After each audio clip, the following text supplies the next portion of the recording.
Daniel, capítulo 7, versos 1 a 28, os 4 animais e o Filho do Homem.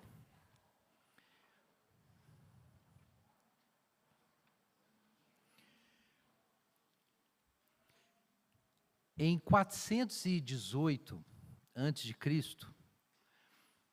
aconteceu uma trégua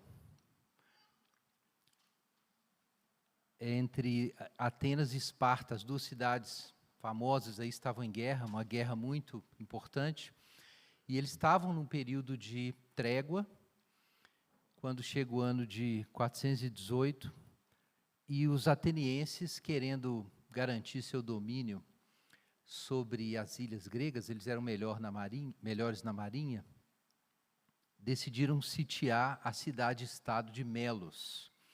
Mandaram primeiro uma missão diplomática para lá e fizeram um requerimento para essa cidade. Eles disseram o seguinte: olha, a gente precisa garantir o nosso domínio no mar, a nossa hegemonia, então a gente quer que vocês se submetam a Atenas e paguem tributos e vocês vão ser vassalos de Atenas. E os cidadãos de Melos não entenderam nada, eles eram neutros na guerra entre Atenas e Esparta, não queriam saber disso, e falaram: não, a gente não vai entrar nisso não, a gente não vai entrar nessa guerra não, e a gente é autônomo, a gente não precisa disso. Mas os atenienses insistiram, disseram que eles não tinham opção, era um ultimato. Eles tinham que se submeter ao governo de Atenas ou eles iam ser destruídos. E aí deu-se um famoso diálogo que foi registrado por Tucídides e virou um case assim, a respeito de relações internacionais na antiguidade. Eles discutiram, enfim, polidamente, foi uma missão diplomática, mas os cidadãos de Melos não aceitaram, disseram que não iam se render, que eles preferiam correr o risco, tentar a sorte, lutar. E os atenienses, com poder muito maior do que Melos, ficaram meio surpresos com isso, porque a possibilidade deles vencerem a guerra era muito pequena. E, famosamente, eles disseram o seguinte, então, Tucídides registrou: devíeis saber que o justo, nas discussões entre os homens, prevalece quando os interesses de ambos os lados são compatíveis. E os fortes exercem o domínio e os fracos se submetem. E aí nós temos essa expressão famosa dos atenienses: os fortes fazem o que podem e os fracos sofrem o que devem. Os fortes fazem o que podem e os fracos sofrem o que devem. Os cidadãos de Melos rejeitaram, enviaram a missão diplomática de volta. Então Atenas sitiou a cidade, destruiu, matou todos os homens adultos e escravizou todas as mulheres e crianças. E essa história ficou, né? Porque os cidadãos de Melos pediram justiça. E a justiça de Atenas era a justiça do mais forte. E só isso, nada mais do que isso. E isso acontece muitas vezes na história. Tem muitos exemplos disso. Quando os poderosos dão uma banana para a justiça e fazem o que eles querem. A gente está, nesse momento, no mundo, em uma situação bem crítica. Como já aconteceu antes, no século passado, isso levou 2 guerras, agora a gente tem algumas superpotências que estão aí dizendo que eles são grandes e eles vão fazer o que eles querem. Então a gente tem esses exemplos, maus exemplos mesmo de democracias, mas hoje a gente tem exemplos de países autoritários. Aqui na América Latina tem um país que decidiu que o pedaço do outro país vai ser um estado dele. Decidiu porque decidiu, e está decidido. A gente viu o que Putin fez e pretende continuar fazendo. A gente sabe das intenções da China, do Irã e de outros países. E muitas vezes a gente ouve isso não apenas em escala global, no movimento de grandes nações, mas mesmo dentro de países que têm uma certa ordem, você encontra isso. Os fortes fazem o que podem e os fracos sofrem o que devem. Às vezes acontece dentro das casas, com maridos autoritários ou com pais abusivos, com chefes que fazem esse tipo de coisa. Então isso aqui, gente, é um problema do nosso mundo, o poder corrupto e abusivo. Mas eu contei essa história porque aqui em Daniel a gente tem exatamente isso. A gente tem o caso de uma nação que foi invadida por um poder imperial que não queria saber e fez a sua justiça e a sua vontade. E Daniel é um servo do Senhor, um membro do povo de Israel que foi escravizado, ainda que ele se tornou importante depois, mas ele está ali na corte dos imperadores. E, irmãos, aqui em Daniel 7 nós temos uma resposta bíblica e uma resposta divina aos impérios. Vamos fazer a leitura aí, Daniel capítulo 7, versos 1 em diante.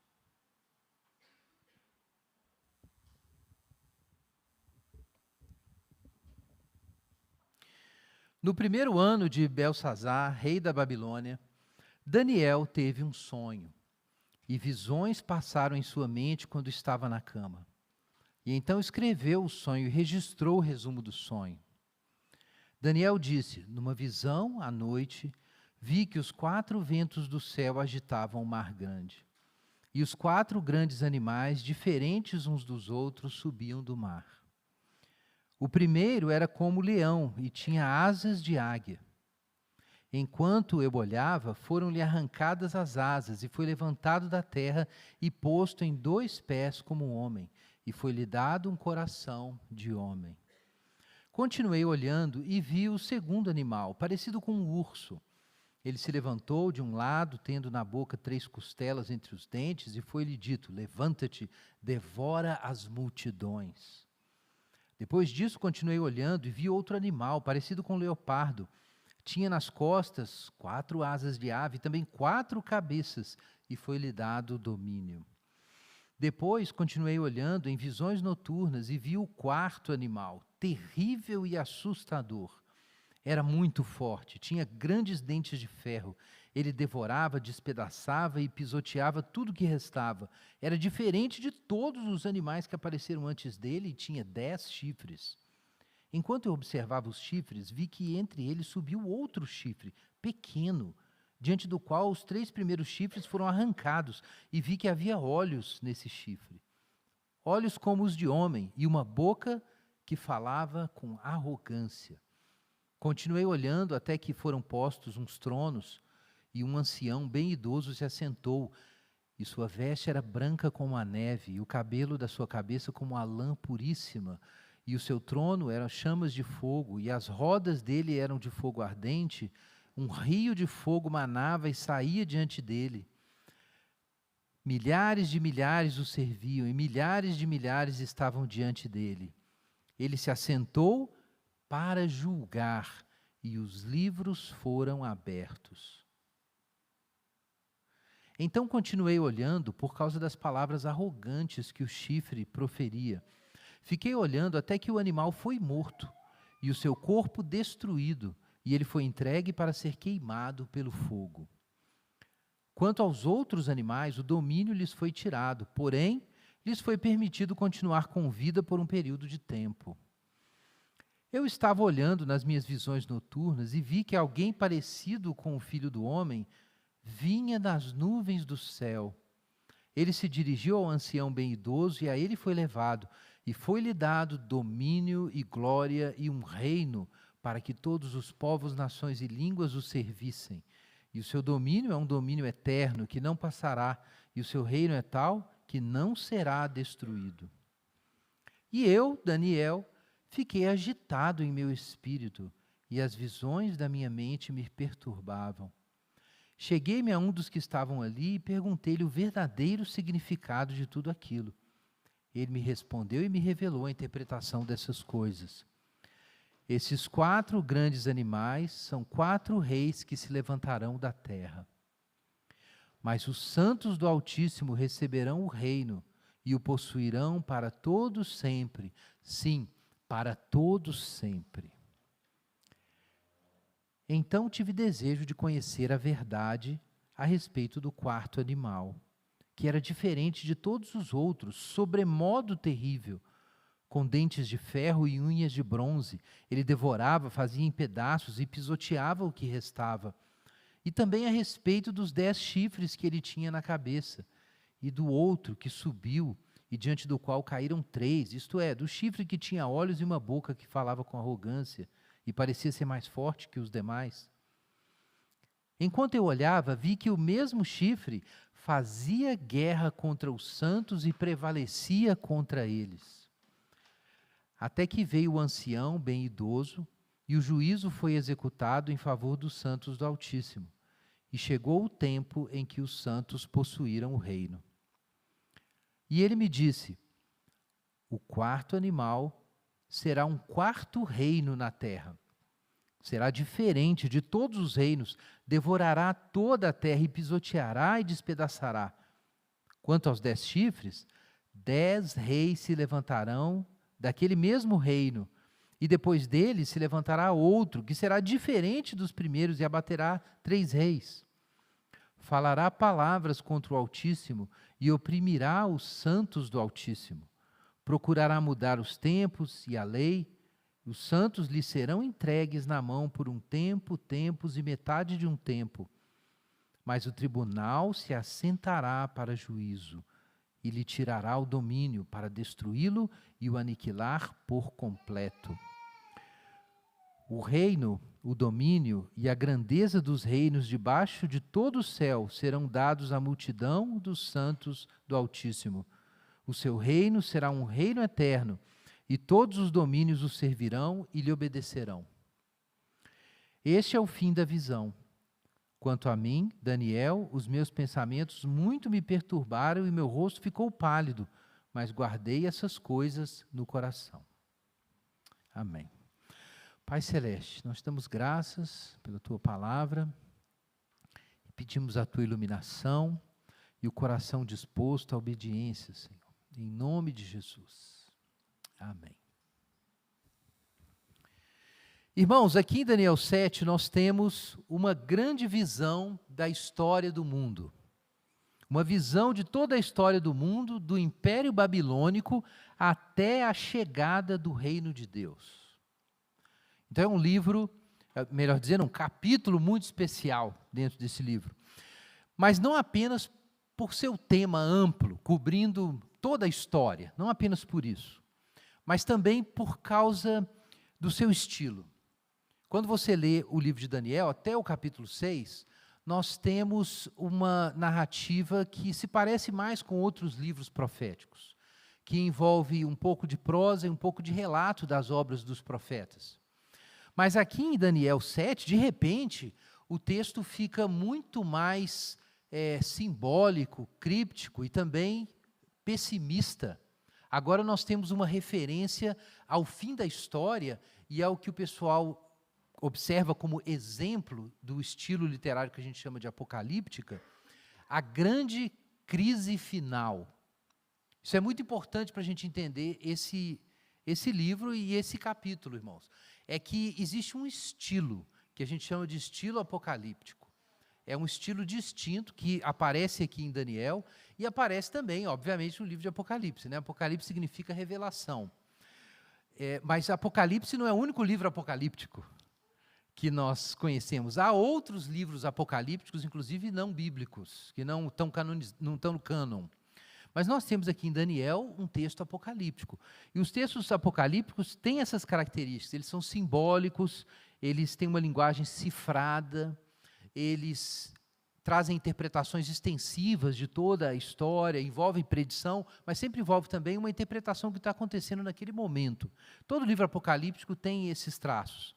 Também os livros apocalípticos são pessimistas, porque eles falam sobre essa grande crise que vai acontecer no final e sobre as provações que o povo de Deus precisa atravessar antes de Deus se manifestar e virar a mesa.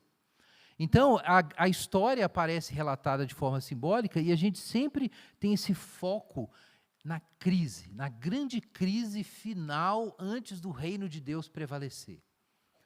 Nesse sentido é diferente. Você lê Amós, por exemplo, Amós é um livro profético, mas é outra coisa. Você vai perceber que é diferente. Isaías. Em muitos livros você encontra, sim, uma linguagem simbólica em alguns momentos, em algumas visões, mas não tem esse caráter de usar esses símbolos para explicar como é que a história vai ser consumada e o reino de Deus vai prevalecer no final de todas as coisas. Então, isso é muito traço do texto apocalíptico. Você vai ler Apocalipse, você vai encontrar isso. Mas em Daniel, você começa a encontrar isso aqui, no capítulo 7 em diante. E aí o livro muda. Até o capítulo 6, ele se parece mais com outros livros do Antigo Testamento, proféticos ou históricos. Mas quando a gente chega do 7 para frente, aí ele fica diferente. Agora nós temos a profecia na forma de apocalíptica. E como isso está dividido aqui, irmãos? Nós temos a primeira cena, no capítulo 7, versículo 1 até o versículo 8, em que nós temos o relato das visões, o relato sumário das visões de Daniel. Depois você vê aí na sua Bíblia, do verso 9 a 14, nós temos a segunda parte desse relato. A primeira parte são os monstros, são os 4 animais. A segunda parte é o gesto divino para lidar com esses animais terríveis, com esses monstros. Depois disso, nós temos mais uma cena, nos versículos 15 até 18, em que encontramos Daniel perguntando a um anjo qual seria o significado dessas visões. E ele recebe uma resposta resumida. Mas ele não fica totalmente satisfeito com essa resposta. Então, ele continua perguntando no verso 19 em diante. Mas ele pergunta sobre um animal específico que deixou ele muito intrigado e, na verdade, apavorado, que é o 4º animal. Então, depois do anjo dar a interpretação geral da visão, ele pergunta assim, mas e o 4º animal? Isso está no verso 19 em diante. Então, ele faz essa pergunta e dá mais informações sobre o 4º animal, até o verso 22, e no verso 23 em diante, o anjo explica, responde para ele, ou essa figura, né, que está junto com ele ali, responde qual é o sentido do 4º animal, do pequeno chifre, e como o reino de Deus vai ser consumado. Então, nós temos essas 4 cenas principais aqui no trecho. Agora, irmãos, importante entender a estrutura teológica principal aqui de Daniel 7. E a grande mensagem aqui é da providência de Deus. Quando a gente lê o texto, a gente percebe que a ideia comunicada é que Deus está no controle da história. É verdade que tem algumas feras terríveis aí, pintando e bordando, mas, de algum modo, elas só estão atuando porque receberam espaço para isso. Por exemplo, nós temos o 3º animal, parecido com o leopardo, se diz, foi-lhe dado domínio. Quando se fala do 2º animal, o urso torto, né, que um lado é mais alto que o outro, esse urso, foi-lhe dito, levanta-te e devora as multidões. Então, tem um passivo aqui, que quando você lê o livro de Daniel e você lê esse capítulo, você entende que é a providência divina. Nabucodonosor era rei. Por que ele era rei? Não é simplesmente porque deu na telha dele. Quando Nabucodonosor pensou que ele tinha dado o reino para si mesmo, o que aconteceu? A gente sabe a história. Deus fez Nabucodonosor ficar idiota como uma fera, como um animal. Ele perdeu a glória dele, ele foi molhado pela erva do campo, cresceram os pelos nele, como se fosse um animal, até que o entendimento volta a certa altura e ele entende, eu sou só uma criatura. Essa história a gente estudou aqui na nossa exposição de Daniel. Então, Nabucodonosor entende que ele só era rei porque Deus tinha concedido o reino para ele. E agora nós lemos no capítulo 7 que apareceu um leão com asas, o Império Babilônico. Apareceu de onde? Se não fosse a providência de Deus permitindo que esses poderes se levantassem, eles não poderiam fazer nada. E eles só podem operar enquanto Deus permite. Quando chega o tempo que está estabelecido por Deus, passa esse reino e entra um outro reino. Deus remove reis, estabelece reis, Ele dá sabedoria, Ele dá o poder de governar, Ele governa tudo. Então existe um ensino sobre uma providência de Deus que dirige tudo. Mas, ao mesmo tempo, parece que essa providência de Deus não significa a aprovação de Deus para tudo que as criaturas fazem. Não é porque a providência de Deus transferiu o reino para Nabucodonosor e usou Nabucodonosor para invadir Judá e Jerusalém, e destruir Jerusalém e levar Israel cativo. Deus fez isso porque Deus estava disciplinando o seu povo. Mas não é porque Deus usou Nabucodonosor, naquele momento na história, que Deus aprova Nabucodonosor. Não é por isso que Deus aprova os pecados e as maldades das criaturas que Deus usa para executar seus juízos e mover a história. Não é uma coisa e outra coisa é outra coisa. Então, existe a boa vontade de Deus, existe a maldade das criaturas, e Deus dispõe das suas criaturas, como Nabucodonosor mesmo entendeu, para cumprir seus planos. Mas isso não significa que Deus aprove o que elas estão fazendo. Então, existe uma diferença entre a providência de Deus, que usa todo mundo, inclusive a desobediência humana, mas existe uma outra coisa, que é o reino escatológico de Deus. Ao mesmo tempo que a providência misteriosamente dirige tudo, o reino de Deus ainda precisa vir. Não está isso aqui em Daniel, claramente? Vai ter um momento em que o reino vai ser dado para o Filho do Homem, e esse reino será indestrutível. Então, o reino de Deus ainda está vindo, mas o governo providencial de Deus é contínuo. Em vários lugares na Bíblia você aprende isso, que Deus é o rei, que ele reina sobre o dilúvio, ele dirige todas as criaturas, mas ao mesmo tempo existe a expectativa do reino de Deus vir. Jesus, por exemplo, Jesus ensina que não é para a gente andar ansioso, porque até os cabelos da nossa cabeça estão contados. Toda a nossa vida está debaixo da providência de Deus. Mas Jesus nos ensina a orar. Venha a nós o teu reino. Mas se Deus já dirige tudo, por que o reino tem que vir? É porque quando a gente ora para o reino de Deus vir, a gente não está orando apenas para a soberania de Deus ser realizada. A gente está orando para que as criaturas se submetam a ela. É diferente. Tem uma diferença. Não é a mesma coisa. Então, o exemplo que todos conhecem.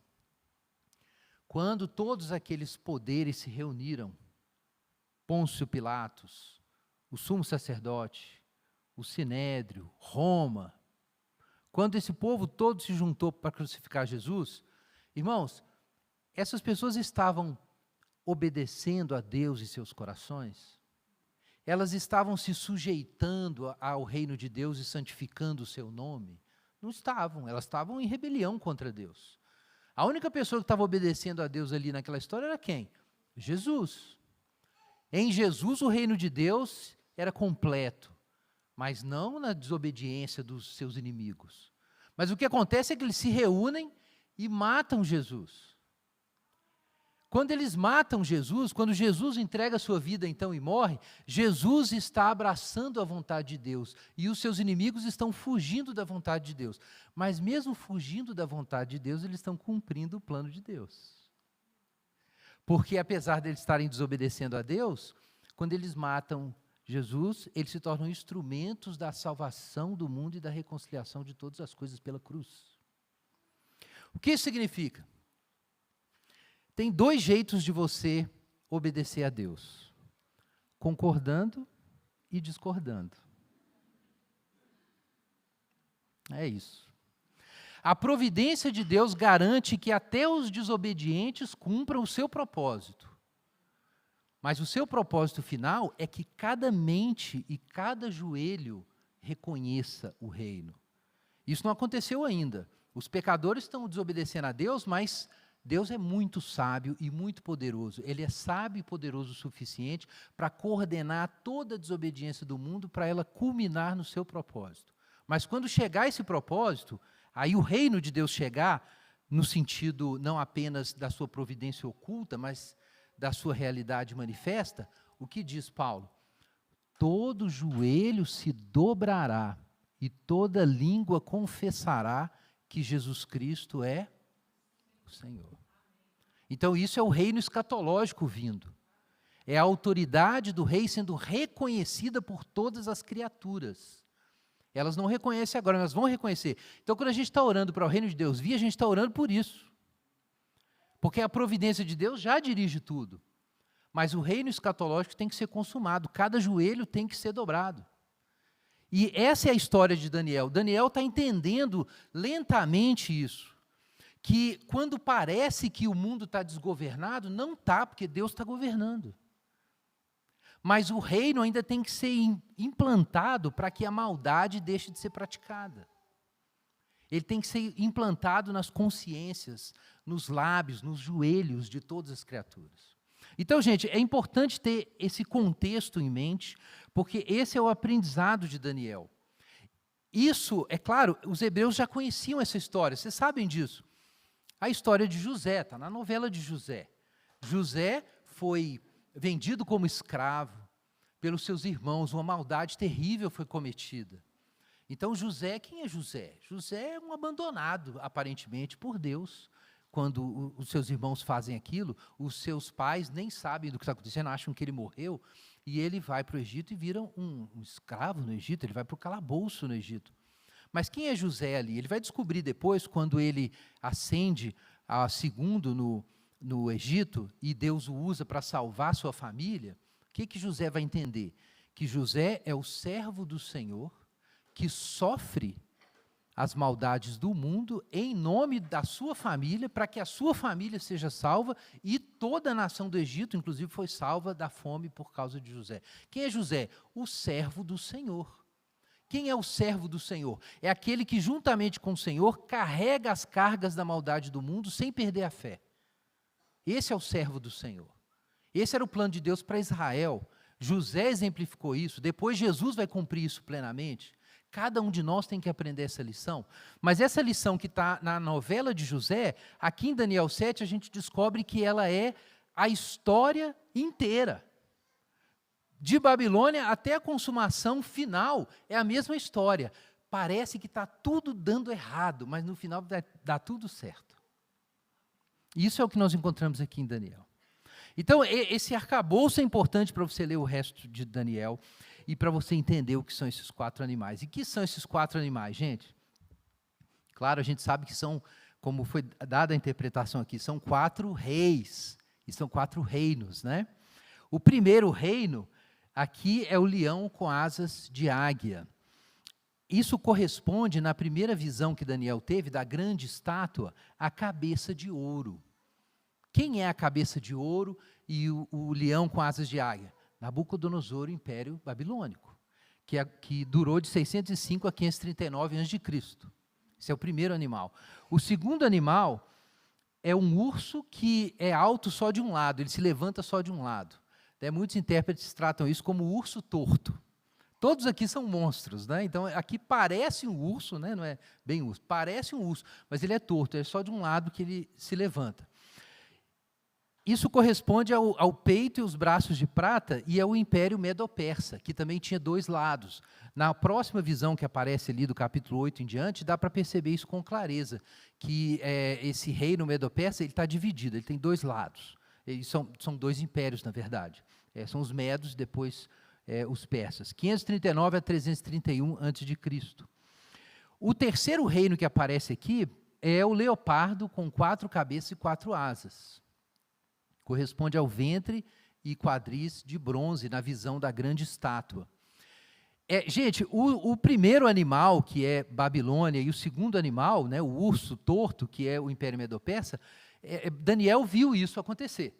Essa história é relatada até o capítulo 6. O que Daniel não vê? São os outros 2 reinos, os outros 2 impérios. O terceiro império, que é o leopardo, é o Império Macedônico. E faz sentido que ele seja representado como leopardo, que era o animal mais rápido que eles conheciam na época, entre eles, mas além disso com 4 asas, então ele é super rápido. E de fato, foi sem paralelo a conquista macedônia. Em 10 anos eles derrubaram o Império Medo-Persa. Ninguém tinha feito nada parecido até aquele ponto. Mas além disso ele tem 4 cabeças. E realmente o Império Macedônico, quando Alexandre o Grande morre, ele é dividido entre 4 generais de Alexandre. Então isso é muito reconhecido, que isso é uma profecia sobre o Império Macedônico, a rapidez da conquista e o seu colapso posterior. Agora, depois do Império Macedônico, surge um outro bicho. E esse outro bicho ele é tão estranho que ele nem parece com nenhum bicho. Todos os 3 primeiros, né, cada um parecia com alguma coisa, né? Mas o 4º animal não parece com nada, ele é terrível, dentes de ferro, unhas de bronze, 10 chifres, é uma coisa absolutamente monstruosa. E esse império, então, é o que sucede ao Império Macedônico, 63 a.C., ao Império Romano. Esse é o animal terrível. Mas esse animal terrível, que representa o Império Romano, quanto tempo ele vai durar? Aqui o texto transmite a ideia de que esse animal só morre quando o julgamento final acontece e o Filho do Homem vem nas nuvens do céu. E isso gerou muita discussão. Tem interpretações que viam esse quarto animal durando até uma certa altura do Império Romano, e os 10 chifres seriam 10 imperadores, e tem especulações nessa direção. Mas isso não encaixa bem com a ideia de que, depois desse império, o que se segue é o reino de Deus. Uma explicação que eu acho que é mais plausível é que esse quarto animal é uma forma, uma manifestação da vontade imperial que dura muito tempo. Muito tempo. Esses 10 chifres não seria uma referência a 10 reis, sei lá, que governam por um curto período de tempo, e não necessariamente um número 10 literal. O número 10 tinha um sentido de uma coisa completa, de uma coisa que é o suficiente. É tipo, eu comentei de manhã, é tipo quando a Alessandra fala assim comigo: Guilherme, já te falei 10 vezes para você colocar a chave do carro no mesmo lugar. Porque não é 10 vezes, pode ser menos, pode ser mais também, né? O que é esse 10? 10 vezes é um número para falar assim, o suficiente, tudo. Então é possível, e isso está de acordo com os da época, que os 10 reis sejam uma referência a uma série de reinos que se seguem na mesma lógica e no mesmo impulso do Império Romano, diferentemente dos impérios anteriores. É como se todos estivessem naquele paradigma. E isso faz mais sentido, na minha opinião, porque, de fato, até a gente sabe que Napoleão queria restaurar o Império Romano, Hitler queria restaurar. Esse negócio continuou há muito tempo e continua. Esse projeto imperial sem Deus. Ele continua. Mas em algum momento vai aparecer uma manifestação dele que é um chifre, que é mais forte do que os outros, e que vai levar todo mundo no bico. Esse chifre vai aparecer ainda. E aí isso seria, sim, uma referência ao anticristo, que tem manifestações dele na história, mas vai ter uma grande manifestação do espírito do anticristo no final. E não é o caso da gente fazer especulações aqui de datas, não é esse o objetivo da literatura apocalíptica. Mas o ponto é que a visão de Daniel traz é que emergiu no mundo um fenômeno. Esse fenômeno que emergiu no mundo se chama império. Realmente, muita gente já notou isso. Isso é um fenômeno assim, que a gente não sabe por quanto tempo, por períodos assim, imemoriais, a história humana foi se desenvolvendo, até chegar ao ponto em que nós vimos emergir esses impérios gigantescos, essa era dos grandes impérios, que trouxe uma mutação até na consciência do ser humano. Tem um pensador muito importante chamado Eric Voegelin, que escreveu muito sobre isso, que quando emergiu essa era dos grandes impérios, isso trouxe uma grande desordem na imaginação religiosa e moral e espiritual dos homens, e teve uma série de efeitos. E no caso de Israel, isso produziu efeitos. Deus permitiu que Israel fosse arrastado para o império, forçou os judeus a pensarem sobre aliança, sobre religião, sobre a lei de Deus, sobre adoração. Eles pensaram em tudo de outro jeito, de novo. Eles foram forçados a isso. Mas emergiu esse negócio. E o que significa essa sequência de versões da vontade imperial? O que é isso? Então, a gente foi lá na frente no relato, mas vamos voltar aqui para o começo, no capítulo 7, verso 2. Vejam só o que aqui no comecinho, o Daniel diz.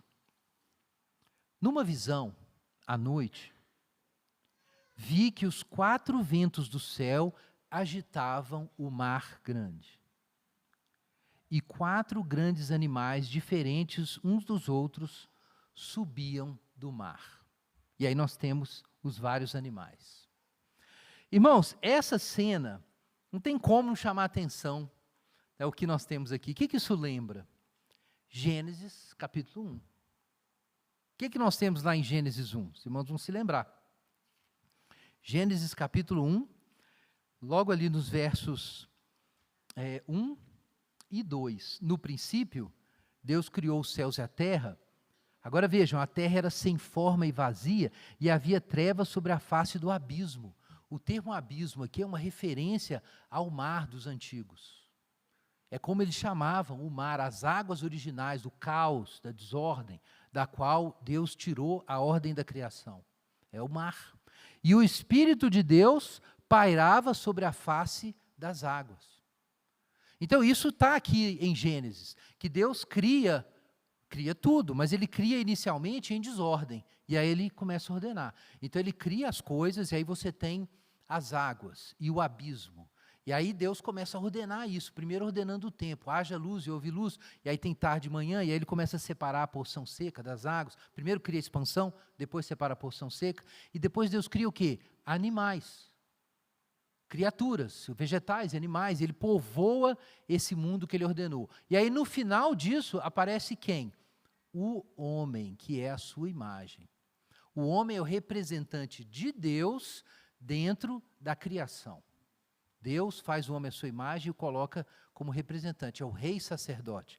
Agora, irmãos, aqui faz sentido então, pensa no caso dos babilônicos, herdeiros aí da cultura suméria. Na mitologia do Crescente Fértil, havia essa noção dos pagãos, evidentemente, de que no início havia Tiamat, que era uma divindade do caos, era o mar. E aí vem Marduk, e Marduk derrota Tiamat e ordena então o mundo. Na visão deles eram deuses brigando. Em Gênesis não tem nada disso, só tem um Deus e tudo é criatura. O próprio mar está na mão de Deus, é criatura de Deus. Mas a ordem da criação de Deus é essa. Existe uma desordem original, sem forma e vazia, e Deus organiza isso. Quando Deus vai julgar o mundo por causa do seu pecado, o que nós temos no relato do dilúvio? Deus abriu as fontes do abismo e abriu as comportas do céu. E aí o que veio? A água, a confusão original antes de Deus criar o mundo. Veio a água e inundou tudo. O dilúvio não é nada mais do que um ato de Deus, é como se Deus revertesse a boa ordem da criação que ele estabeleceu e voltasse tudo para Gênesis 1:1. Então as águas, o abismo, envolvem todas as coisas e a desordem é estabelecida. Mas aí Deus faz uma aliança no céu, depois do dilúvio, e ele diz, nunca mais eu vou destruir o mundo com as águas. O que Deus diz quando ele faz isso lá em Gênesis? Ele não está simplesmente, porque a gente pensa assim, Deus não vai destruir com água, ele vai destruir com fogo. Não faria sentido nenhum, tipo assim, que vantagem é essa? Você prefere água ou fogo? Isso não faz sentido. O que foi o ponto quando Deus disse que ele não vai mais destruir o mundo com água? O ponto é que Deus não vai permitir que o abismo tome conta da sua criação. O mar não vai dominar a criação. O mar nesse sentido. O caos, a desordem de onde Deus trouxe a ordem do mundo. É por isso, irmãos, que lá em Apocalipse, quando nós temos novos céus e nova terra, nós temos essa expressão, que traz tanta confusão. E o mar já não existe. Eu lembro que quando eu li isso, eu fiquei chateado. Falei, poxa, não vai ter praia no céu, não é possível. Mas por que será que está escrito lá em Apocalipse, o mar já não existe?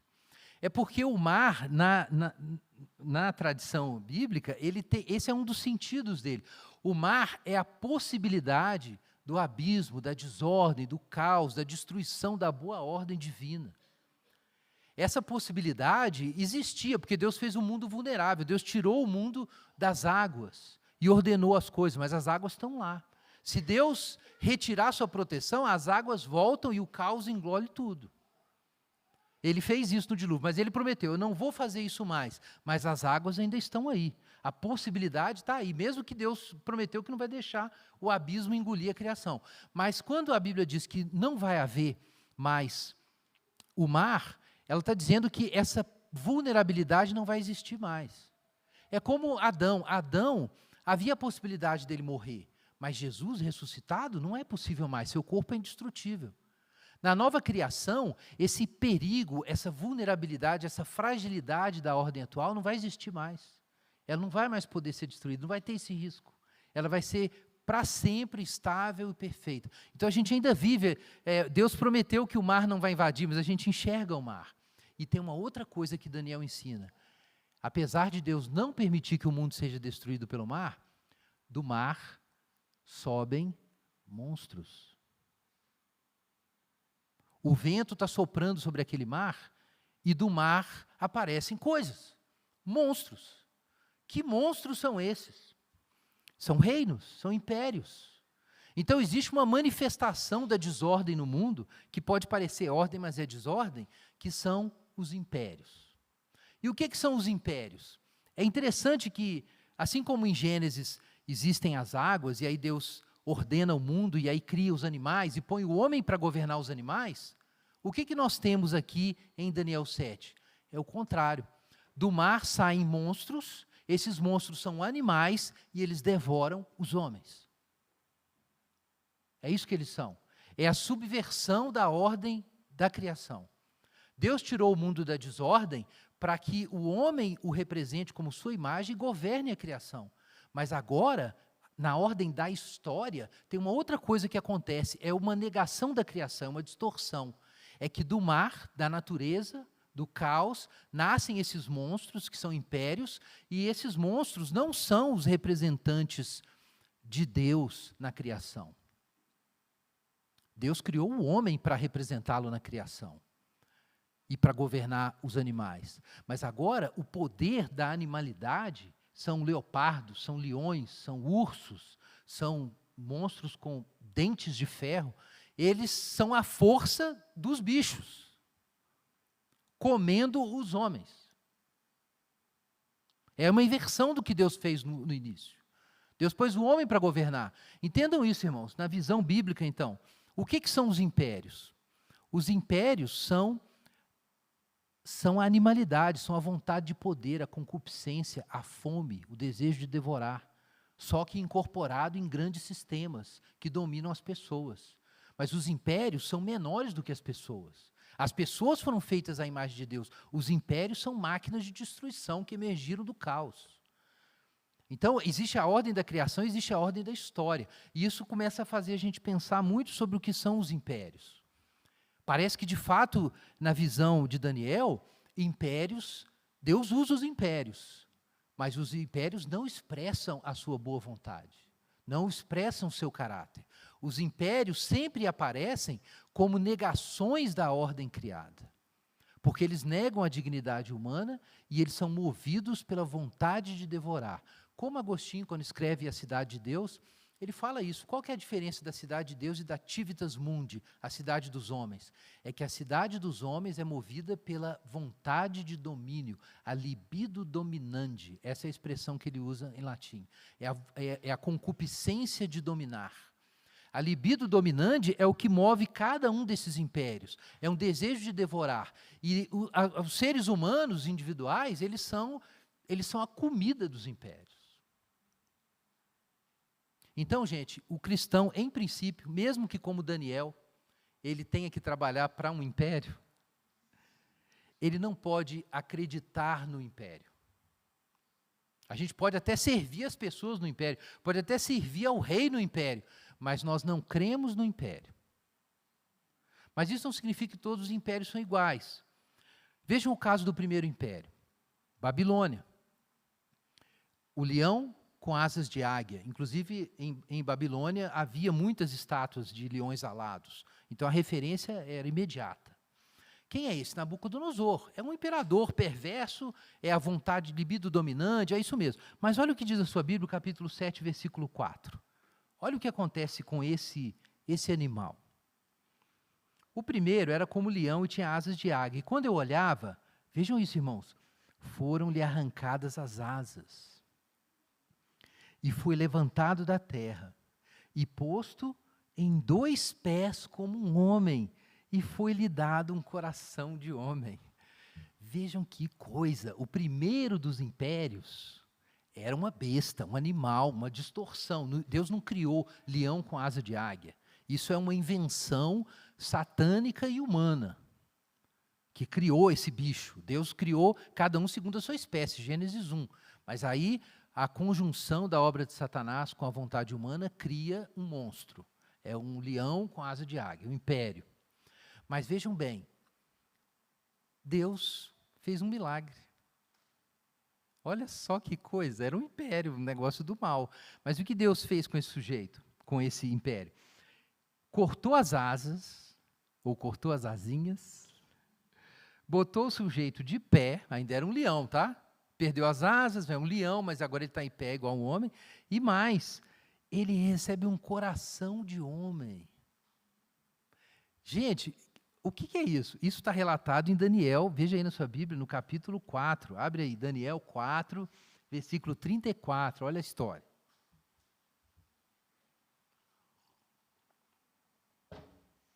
Daniel 4, 34.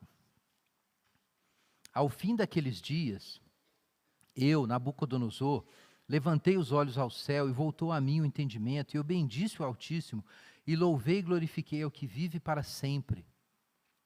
Porque o seu domínio é um domínio eterno, e o seu reino é de geração em geração.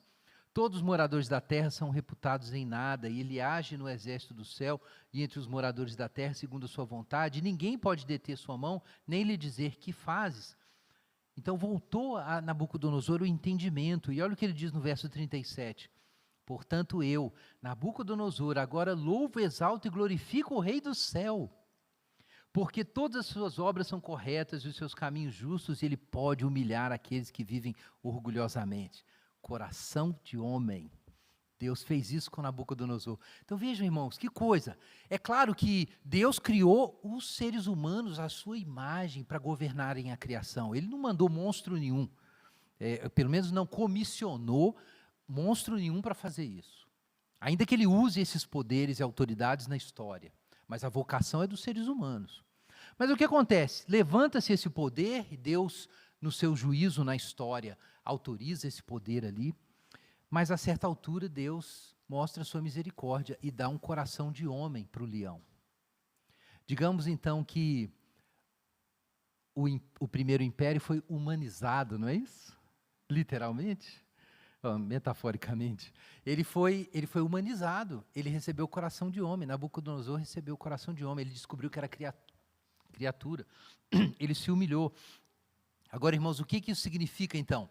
Que às vezes Deus faz isso na sua misericórdia. Ele pode pegar um império, um reino violento, mau, agressivo, e aí Deus vai lá e dá coração de homem para aquele reino. E aí você tem um reino humanizado.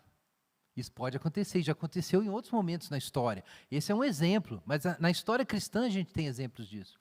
No mundo moderno a gente tem exemplo disso.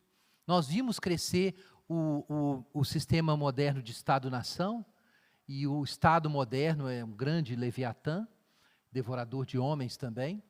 O Estado moderno secular está associado com mais massacres e mortes do que qualquer império anterior. O número de pessoas que morreram debaixo de governos de estados modernos, desde a paz de Westfália para cá, é muito maior do que qualquer coisa que aconteceu antes. Por mais que os defensores da modernidade tentem lavar essa história. Mas morreu muito mais gente. Pensa aí nos estados soviéticos, pensa e no próprio nazismo. Aquilo com certeza é um dos chifres do quarto animal. É um dos chifres mais recentes do quarto animal. Mas aí Deus age na história. E aí surge um negócio chamado Declaração Universal dos Direitos Humanos, dizendo que a pessoa humana tem uma dignidade intrínseca e os estados todos têm a obrigação de respeitar isso. E aí você tem tratados internacionais para forçar todo mundo a respeitar. O que está acontecendo? A gente sabe a história dos direitos humanos, não é o caso de voltar nisso aqui, mas tem uma história, tem uma influência cristã, judaico-cristã profunda, baseada na ideia de imagem de Deus para o respeito da pessoa humana. O que é isso? Isso aí é simplesmente, num momento da história, Deus amansando a fera. Porque ainda é uma fera. Deus deu o coração de homem para a fera, mas ele é uma fera. E dura um tempo, depois ela sai e às vezes aparece um outro monstro. Mas o fato é que a gente tem exemplos na história disso. Mas essa não é a única fusão que existe. Às vezes Deus pega uma fera e dá um coração de homem, como ele fez com o Império Babilônico. Mas tem uma outra coisa terrível, que parece com isso, mas não é. é quando existe uma fera que tem um chifre, que tem olhos de homem e fala grandes coisas. É uma fera que parece gente também, porque ela tem olhos, e os olhos significam, na Bíblia, insight, sabedoria, entendimento, cérebro. É isso que significam os olhos. Então tem um chifre inteligente. Ele tem olhos, ele tem consciência, ele está vendo o que está acontecendo, é um chifre inteligente. E tem uma boca que fala grandes coisas, ou fala arrogantemente. Então ele é persuasivo, ele leva todo mundo. E ele é mais poderoso do que os outros chifres. Agora veja que situação, nesse caso tem uma cara, tem uma aparência de algo humano, porque é inteligente e comunica. Mas o coração não é de homem, não. O coração é da quarta fera, é o coração de monstro. Mas tem cara de gente. Então, é difícil ler a história, né?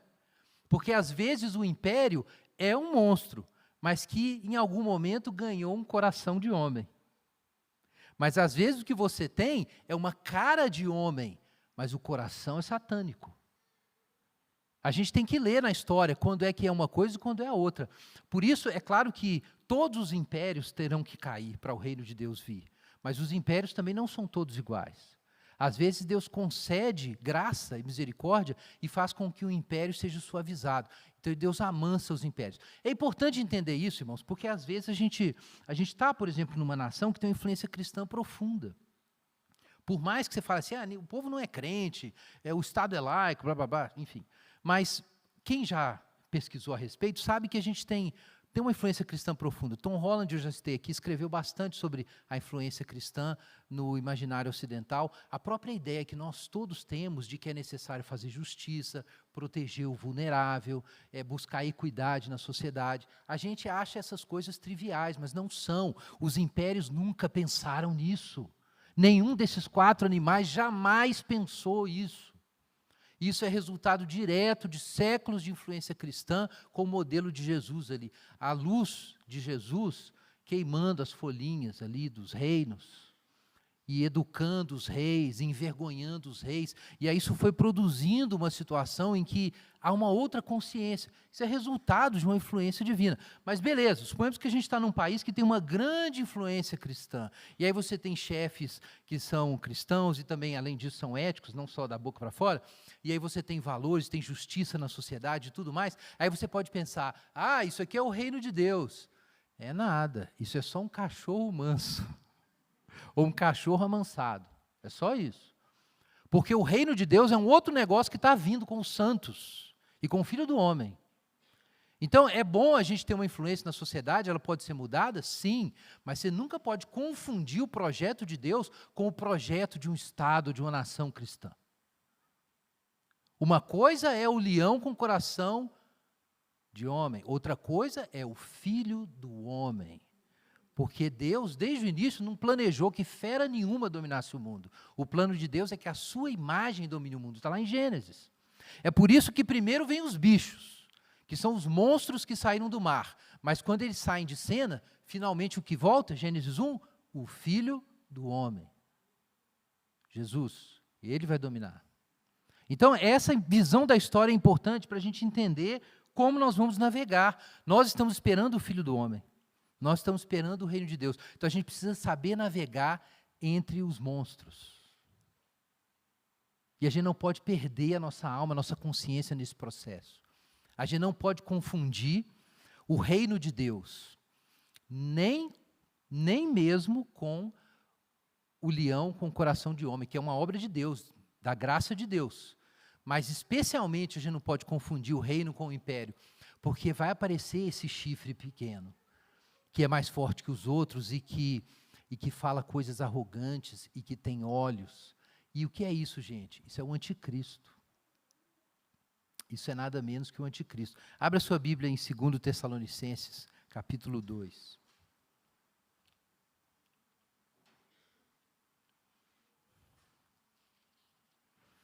Segundo Tessalonicenses, capítulo 2, versículo 1 em diante, nós temos uma referência, então, a esse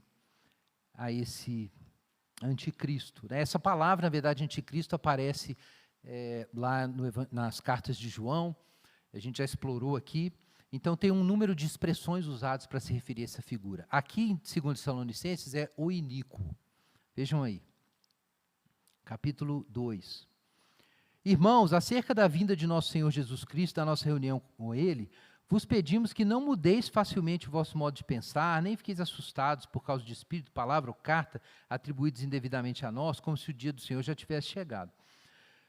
Ninguém vos engane de modo algum, pois isso não acontecerá sem que primeiro venha a apostasia e seja revelado o homem do pecado, filho da perdição, que se opõe e se levanta contra tudo que se chama Deus ou objeto de adoração, a ponto de assentar-se no santuário de Deus, apresentando-se como Deus. Não vos lembrais do que vos dizia essas coisas quando estava convosco? E agora sabeis o que o detém para que seja revelado no tempo certo. Pois o mistério da impiedade já está atuando, falta apenas ser tirado do caminho aquele que agora o detém, e então esse ímpio será revelado, a quem o Senhor Jesus matará com o sopro de sua boca e destruirá com a manifestação da sua vinda. E a vinda desse ímpio se dá por meio da força de Satanás, com todo o poder, sinais e falsos milagres, e o engano de injustiça para com os que perecem, pois rejeitaram amar a verdade para serem salvos. Irmãos, então, como o Novo Testamento ensina, vai aparecer essa figura. E essa figura vai aparecer imediatamente antes de Jesus, porque Jesus volta e mata esse ímpio, o Anomos, e finalmente o reino de Deus é consumado. A gente tem exatamente isso aqui em Daniel. Nós temos o quarto animal e nós temos os 10 chifres, e aí a certa altura aparece esse novo chifre, e esse chifre fala coisas arrogantes, e ele tem olhos, mas o que diz o texto aqui? Capítulo 7, versículo 21. Veja aí na sua Bíblia. Enquanto eu olhava, vi que o mesmo chifre fazia guerra contra os santos e prevalecia contra eles.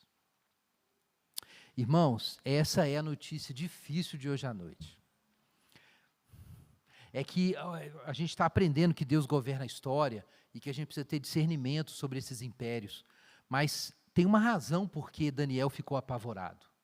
O texto aqui diz no versículo 28 que ele ficou pálido. Gente, o Daniel, quando ele teve essa visão, ele ficou branco. Ficou branco, quando ele viu a cena. Mas teve uma parte da cena que preocupou Daniel especialmente. O quarto animal e o chifre. Ele fala isso, está aqui no capítulo 7, versículo 19. Eu tive desejo de conhecer a verdade sobre o quarto animal, que era terrível. Por que, gente, Daniel ficou tão preocupado com o quarto animal? Gente, pensa o que Daniel passou. Daniel viu o Império Babilônico subir. Ele passou aperto com os imperadores. Os seus amigos foram jogados na fornalha ardente. Depois, o próprio Daniel, quando passa para o Segundo Império, gente, o homem já estava velho, já tinha vivido, tinha servido reis. Todo mundo reconhecia. Aí aparece o novo e joga ele aonde? Na cova dos leões. Não tem sossego, né? E aí, beleza, Deus liberta ele da cova dos leões, aí Daniel está pensando assim, ok, essa deve ter sido a última provação, e agora as profecias de Jeremias vão se cumprir, a gente vai voltar para a terra, aí ele tem aquela visão com o quarto animal, ele fica apavorado, branco. Fala assim, meu Deus do céu, tem mais coisa vindo? Porque se tudo isso que a gente passou era um leãozinho de asa, o que vai ser esse bicho com dente de ferro, que não sei nem que bicho é esse? Então ele está branco, ele fala, me conta que bicho é esse. E aí vem a história, e aí ele vai entendendo. E o que a história diz? Irmãos, esse chifre fazia guerra contra os santos e prevalecia contra eles. O que Daniel viu? Depois de todas as provações que o povo de Deus tinha passado, ele tinha passado. Que eles iam apanhar mais um pouco. Foi isso. É por isso que ele ficou branco. Ele falou assim, não vamos aguentar esse negócio. Nós vamos mesmo ter que enfrentar isso. A gente vai lutar contra esse chifre miserável e ele vai ganhar. Olha o que diz aí o capítulo 7, versículo 25, sobre o último chifre. Falará palavras contra o Altíssimo e oprimirá os santos do Altíssimo e procurar mudar os tempos e as leis, e os santos lhe serão entregues na mão. Por um tempo, tempos e metade de um tempo. Os irmãos estão entendendo o que Daniel viu? O que ele viu é que as provações do povo de Deus iam aumentar muito mais do que qualquer coisa que eles tinham vivido até aquele momento. As provações seriam ainda maiores. Mas depois o anjo fala isso lá. Na primeira vez que Daniel perguntou, a explicação do anjo, olha só. Vai ter 4 reis aí. Os 4 animais são 4 reis, mas o que importa é que os santos do Altíssimo receberão o reino. Ele só fala isso. E aí o Daniel fala assim, não, mas e o 4º animal? Me explica esse 4º animal. E aí quando vem a explicação, há o destaque aqui no texto para isso. É que, vejam o versículo 27. O reino, o domínio, a grandeza dos reinos debaixo de todo o céu serão dados à multidão dos santos do Altíssimo, e o seu reino será eterno, e todos os domínios servirão. Então o anjo está dizendo, vai dar tudo certo, Daniel. Mas antes de melhorar, vai piorar. Essa é a questão aqui. Por isso você tem que ter uma fé profunda na providência de Deus. Porque se você não crê na providência de Deus e não crê nas promessas de Deus, na hora que chegar essa desordem, você vai achar que Deus te abandonou. Porque diz o texto que os santos vão ser entregues nas mãos do chifre arrogante, do anticristo. E ele vai fazer guerra e vai derrotar o povo de Deus. E eu sei que você não nasceu para ser cabeça e não cauda. Eu sei, mas, sorry, vai ter que passar por isso. Então, é uma leitura mais pessimista da história, realmente. Mas não é que ela é pessimista, é que Deus quer que a gente enxergue através do escuro, gente. É isso que Deus está pedindo para Daniel.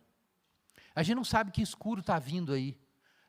Já aconteceram 2 guerras imensas no século XX, e há uma grande possibilidade de a gente entrar em outra agora. Quem está acompanhando a notícia sabe disso. Pode ser que seja adiado um tempo, mas o negócio não está bom, não. E aí, se for? Pode não ser também. Deus queira que não. Mas a gente não sabe quanto tempo Deus vai manter aí os corações de homens dessas feras. A gente já sabe que tem uns aí que tem cara de gente, mas o coração é de fera. E a gente não sabe que tipo de poder vai se manifestar. Mas a gente não pode perder a fé em Deus, porque existe um monstro saindo do mar. A gente precisa ser resiliente e se lembrar disso. Os monstros virão, mas o Filho do Homem vai derrotar todos eles. A gente precisa crer nisso. E a gente precisa olhar também a história de um modo diferente. Porque Deus já mostrou que Ele tem controle sobre os monstros. E Ele já domou monstros antes. Eu quero citar aqui um trecho de um texto de um pensador ateu, que eu até citei esses dias. Ele era um estudioso de impérios, de civilizações antigas, e escreveu sobre a influência do cristianismo no Ocidente. E ele era apaixonado pelos gregos, pelos romanos, pelos persas, pelos espartanos. Ele amava isso. E amava dinossauros também quando era adolescente. Mas ele virou um grande historiador. E depois que ele estudou sobre Roma, sobre a Grécia, ele começou a sentir um incômodo imenso. Porque ele dizia o seguinte, a história do que esses homens fizeram, a história é extraordinária, mas eu não tenho nada a ver com isso, eu não creio em Deus, mas eu não consigo me conectar com esses homens. Por quê? E depois de muito pensar, ele chegou à conclusão, é que toda a visão moral dele foi moldada pelo cristianismo, e no cristianismo, você não pode oprimir o pobre e o fraco. No cristianismo não tem essa de os poderosos fazem o que podem, e os fracos sofrem o que devem. Não existe isso no cristianismo. Os valores de Leônidas, grande rei espartano, cujo povo praticou uma forma peculiarmente assassina de eugenia e treinou seus jovens para matar homens pobres à noite, não eram nada que eu reconhecesse como pertencendo a mim, nem eram aqueles de César, que mandou matar 1 milhão de gauleses e escravizou outro 1 milhão. Não foram apenas os extremos da insensibilidade que me inquietaram, mas a completa carência de qualquer sentido de que o pobre ou fraco pudessem ter o ínfimo valor intrínseco. Por que isso me pareceu perturbador? Porque em minha moral e minha ética, eu não era um espartano ou um romano, de forma alguma. Que minha crença em Deus tenha se dissipado ao longo da minha adolescência, ele é um ateu, não significa que eu tenha cessado de ser cristão. Isso é um leão amansado. Abra sua Bíblia em Marcos capítulo 13. E nós vamos concluir com esse texto. Marcos capítulo 13.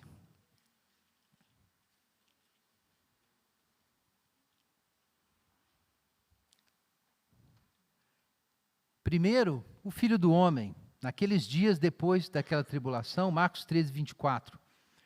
O sol escurecerá, a lua não dará sua luz, e as estrelas cairão do céu, e os poderes que estão no céu serão abalados. Então, o Filho do Homem será visto vindo nas nuvens com grande poder e glória. E logo ele enviará seus anjos e reunirá seus eleitos, desde os quatro ventos, da extremidade da terra até a extremidade do céu. O Filho do Homem é Jesus.